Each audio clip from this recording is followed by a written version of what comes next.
Stand up right now and apologize to my son for your sabotage or clean out your desk. Charles Aldridge's voice cut through the boardroom like a blade, his finger pointing directly at me across the mahogany table. The 12 board members and senior staff sat in dead silence, waiting for my response. But all I could think about was my daughter Maria, 2,000 miles away, on the USS Gerald R. Ford, trusting that the FA-18 wing components we built here would keep her alive when she worked on those birds. That's when I decided to play the recording. My name is Tom Rodriguez. I'm 54 years old, and that moment proved my 26 years as Chief Operations Manager at Coastal Defense Systems meant nothing to the Aldridge family when their profits were on the line. So, let me back up and tell you how this whole mess started 10 months ago. Back then, I was running operations with a team of 14 solid engineers and technicians here in Norfolk, Virginia. We specialized in naval aviation manufacturing for defense contracts, and I knew every rivet, every specification, every safety protocol by heart. After serving 14 years as a Navy Chief Petty Officer and working my way up from the shop floor, I'd earned respect through actual work, not family connections. Then Charles hired his son, Brandon. First day on the job, Brandon rolled up in a brand new BMW X5, wearing a custom suit that cost more than most of my guys made in a month. He had an MBA from Stanford and exactly zero real-world naval aviation experience. According to Charles, Brandon was there to modernize our operations and bring innovative cost management to an aging workforce. Red flag number one. But I figured every boss's kid deserves a chance to prove themselves. Tom, you'll be mentoring Brandon, Charles announced during our department meeting. Show him our processes. He's got some fresh ideas about optimizing efficiency. Brandon's first fresh idea was cutting our materials, testing protocols by 50% to accelerate production schedules. When I explained that naval aviation contracts require specific safety certifications, he waved me off with that entitled attitude I'd seen in too many young officers who never spent time in the engine room. Look, Tom, I understand you're comfortable with traditional methods, but we need to embrace lean manufacturing principles. My father expects measurable improvements, not status quo thinking. That's when I realized we had a serious problem. This wasn't just nepotism. This was dangerous nepotism applied to carrier aircraft component manufacturing. Now, here's where things get personal. My daughter Maria is serving as an aviation mechanic on the USS Gerald R. Ford right now. She's the one who signs off on whether those FA-18s are safe to fly missions. So, when some MBA kid starts talking about cutting corners on aircraft parts, it's not just about business for me. It's about bringing my girl home alive. The real trouble started 2 months after Brandon joined when we landed the North Star, naval contract, worth $275 million over 4 years for carrier-based aircraft components. It was the biggest deal in our company's 28-year history.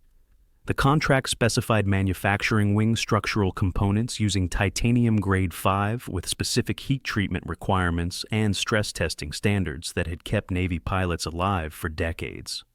Brandon was assigned to lead the cost analysis phase of the contract preparation, while I handled technical specifications and safety compliance. His initial reports showed production costs that would save $22 million across the entire contract duration. When I questioned the numbers, he got defensive in that way privileged kids do when someone challenges their theories with real-world experience. Maybe you're not seeing the optimization opportunities here, Tom. I've identified several process improvements that could increase our profit margins by 8% while maintaining all required quality standards. So I took his cost analysis report home that night and went through it line by line with the same attention to detail I'd learned maintaining aircraft systems in the Navy. What I found made my blood run cold. Brandon had systematically replaced titanium grade 5 specifications with aluminum 6261, eliminated critical heat treatment cycles, and reduced stress testing from 3 samples per batch to 1 sample per production run.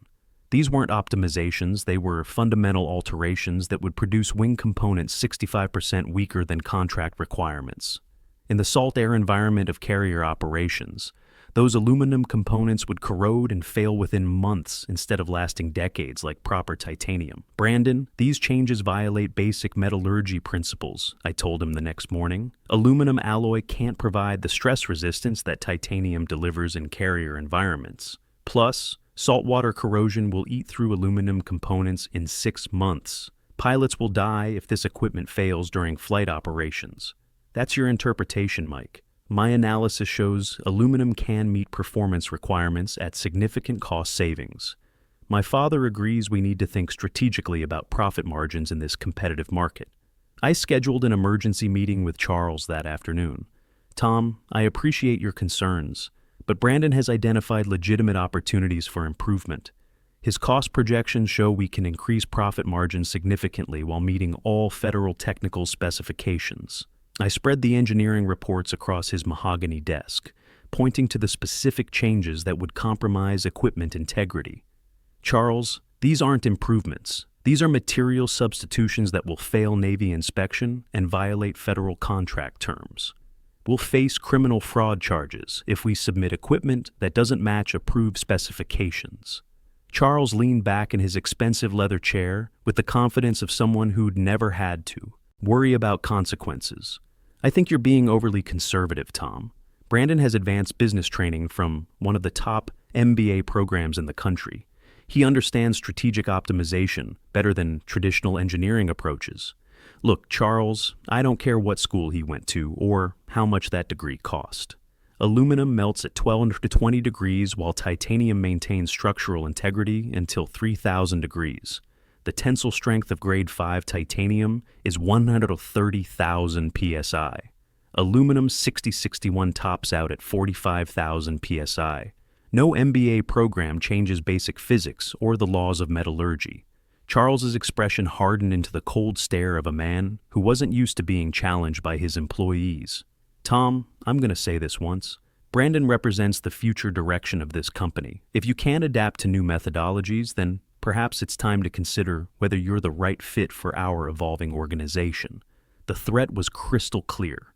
Accept Brandon's dangerous modifications or find another job. But Charles had miscalculated.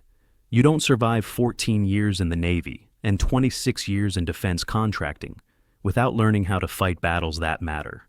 And this one mattered more than most. Over the following 3 months, things escalated rapidly. Brandon started attending my engineering meetings uninvited, contradicting my technical decisions with cost-saving alternatives that sounded impressive to people who'd never worked with actual aircraft.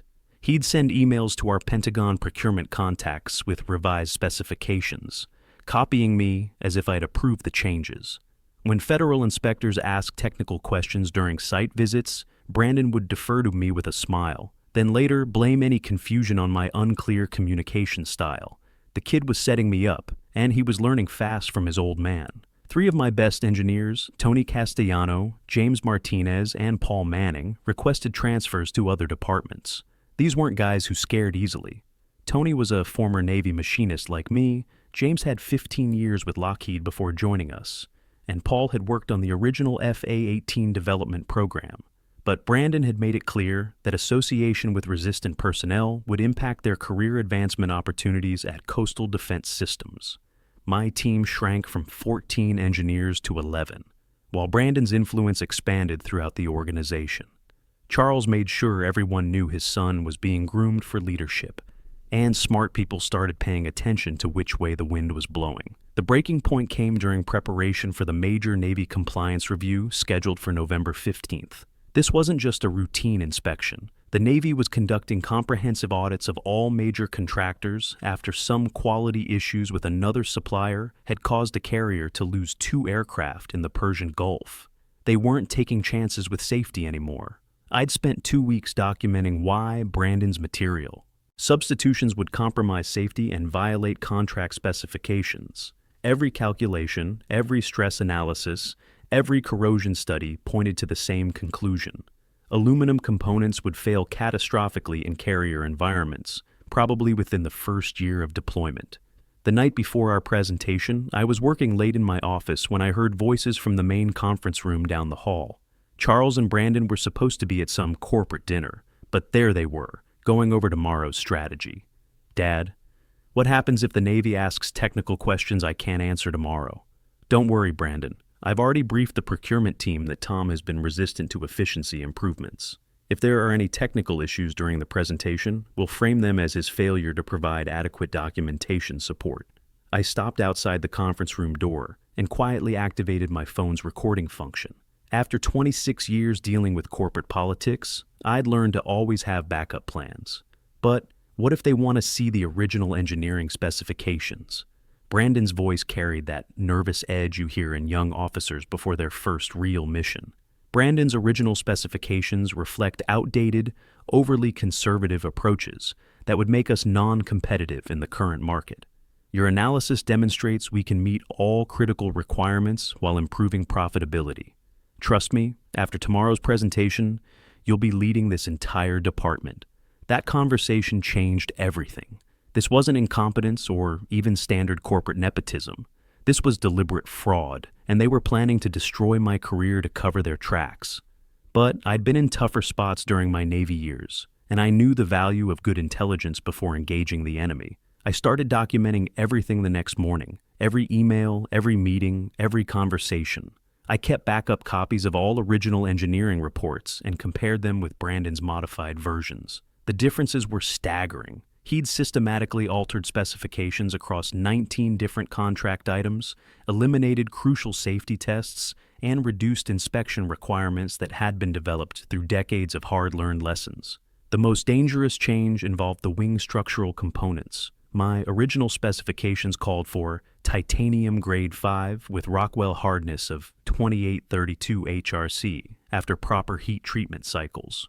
Brandon's aluminum substitutions would provide approximately 65% less stress resistance than required titanium components. In carrier operations, where aircraft experience extreme stress from catapult launches and arrested landings, those aluminum parts would crack and fail. Pilots would die if this equipment failed during flight operations, including potentially my daughter Maria. But I needed more than technical documentation. I needed proof of criminal intent and allies who understood what was really happening. That's when Tony Castellano approached me with information that made the situation much more serious than simple fraud. "Tom, we need to talk. Not here at the office. Can you meet me at Murphy's Diner on Route 64 tonight at 8? Murphy's was a 24-hour truck stop about 15 miles from the office, the kind of place where defense contractors and Navy personnel grabbed coffee before heading to the shipyard for early morning shifts. Tony was already there when I arrived, sitting in a back corner booth with a folder and the kind of concerned expression I remembered from briefings before dangerous missions. "We have a serious problem," he said without preamble, sliding the folder across the table. "Charles has been monitoring your computer activity, your emails, your phone calls from the office. He's been building a surveillance file on you for the past 2 months. I opened the folder and felt my stomach drop. Activity logs showing every document I'd accessed, every email I'd sent, every phone call I'd made from my office extension, all logged, tracked, and analyzed. How is this legal? Technically, company equipment allows for monitoring, but here's the concerning part. Tony turned to another page showing a directory of audio files organized by date and participant names. Jessica Aldridge has been recording conversations throughout the building, not just casual workplace discussions, but formal meetings, private phone calls, confidential discussions with other employees. My name appeared in dozens of entries. This goes beyond normal corporate surveillance," Tony continued, his voice dropping to the level we'd used during classified briefings back in our Navy days. "Jessica's been systematically collecting information on anyone Charles considers a potential threat, including Admiral Patricia Hendricks, our primary board member. What kind of information on Patricia? Financial records, private communications, details about her Navy pension. Charles has been building leverage files on the entire board of directors." I stared at the surveillance data spread across the diner table. This wasn't just nepotism or fraud. This was systematic corporate espionage designed to maintain control through blackmail and intimidation. The kind of operation that would make federal prosecutors very interested. "Tony, why are you showing me this? Because you're not the first target. Over the past 3 years, Charles has systematically pushed out 4 other senior managers who questioned his decisions. He replaces experienced personnel with family loyalists, then uses surveillance data to control anyone who objects to his methods. What happened to the other managers? Thomas Anderson from Quality Control was forced out after Charles discovered personal financial problems and threatened to report them to federal security clearance authorities. Lisa Martinez from Procurement quit after Jessica recorded her complaining about Brandon's inexperience. Then, Charles threatened to sue her for creating a hostile work environment. Tony closed the folder with the decisive motion of someone who'd made up his mind. Charles doesn't just fire people who oppose him. He destroys their careers and ensures they can't find work elsewhere in the aerospace industry. But this time, he's made a mistake. What do you mean? Admiral Patricia Hendricks. She's not just our biggest board member. She's a former Navy procurement officer with 18 years' experience in defense contract oversight. More importantly, she maintains active security clearances and ongoing relationships throughout the Pentagon procurement system. Patricia has been asking questions about our recent performance metrics. She's noticed discrepancies between reported costs and actual deliverables. I think she suspects something is wrong, but she doesn't have concrete evidence. Can you arrange a meeting? Already done. Tomorrow, 2 p.m. at Riverside Coffee downtown. She thinks you're briefing her on technical specifications for her quarterly investment review. Admiral Patricia Hendricks wasn't what I expected when I met her the next afternoon. At 57, she looked more like a retired college professor than a major aerospace industry board member. But when she studied my engineering documentation at Riverside Coffee, her questions revealed the sharp analytical mind of someone who understood both Pentagon procurement procedures and corporate fraud. Tom, these material substitutions aren't just cost-cutting measures. They're systematic contract violations that could result in federal criminal charges. She compared Brandon's modified specifications with my original reports, making notes on a legal pad with the precision of someone who'd reviewed thousands of defense contracts during her career. If these altered specifications were submitted to Navy procurement, we're looking at conspiracy to defraud the government. The penalties for defense contractor fraud can include up to 20 years in federal prison. Charles believes he can control any investigation through surveillance and pressure tactics. He's miscalculated badly. Patricia pulled out her own folder and showed me financial analysis charts that made my blood run cold. I maintain active relationships throughout Pentagon procurement. More importantly, I've been monitoring concerning trends in this company's performance metrics for the past 6 months. She handed me a detailed breakdown of our recent contracts.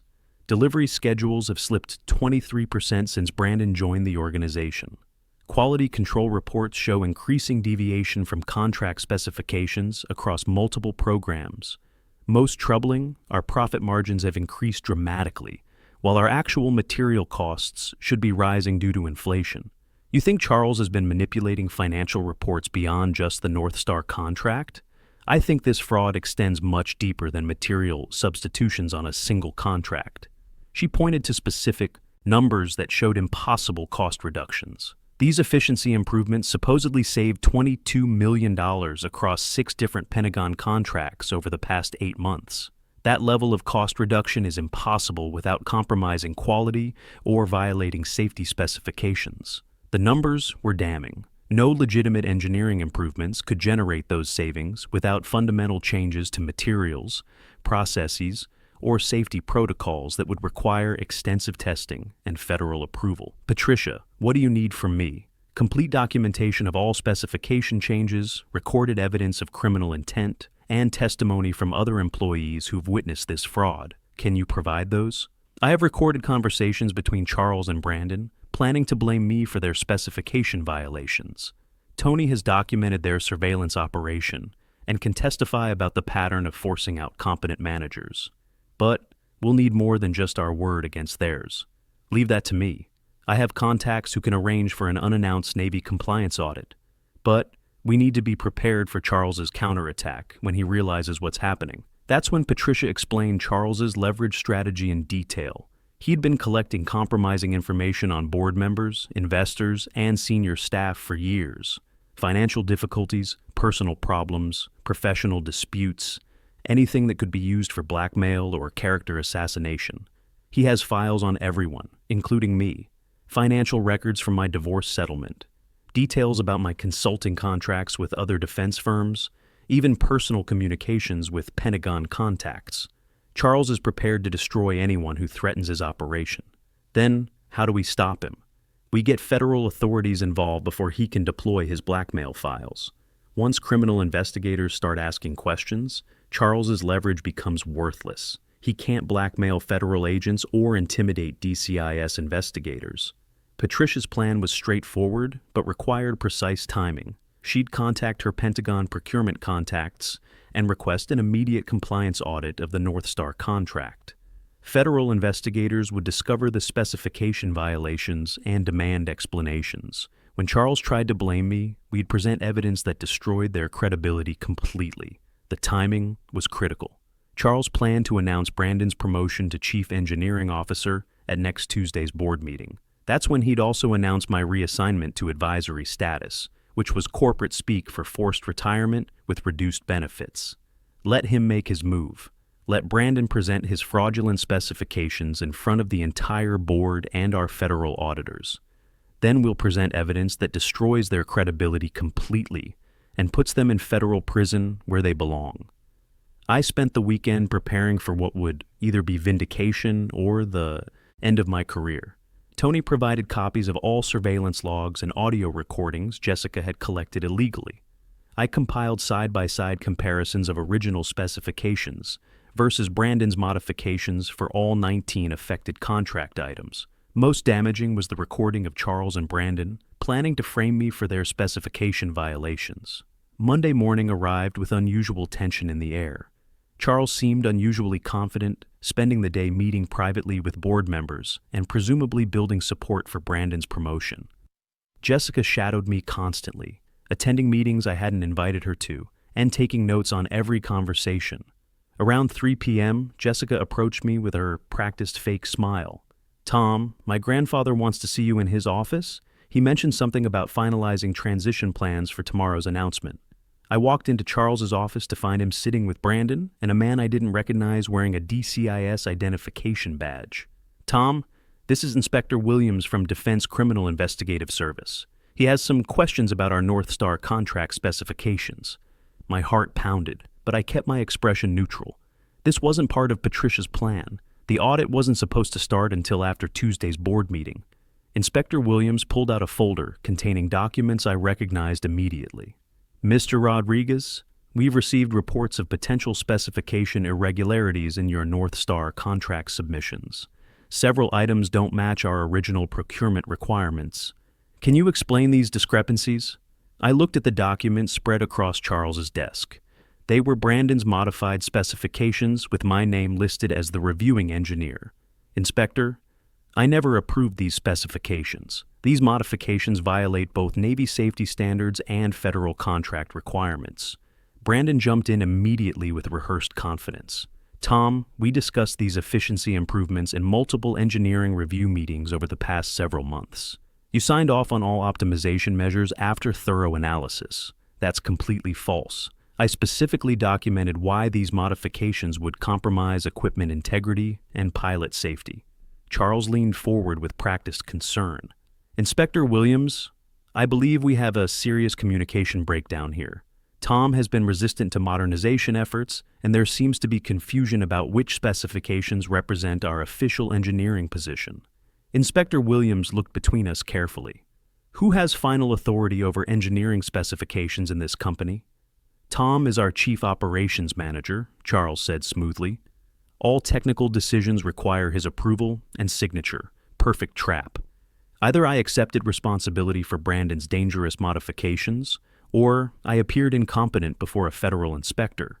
Charles thought he'd cornered me completely, but I'd spent 14 years learning how to handle pressure in situations where lives depended on making the right decisions.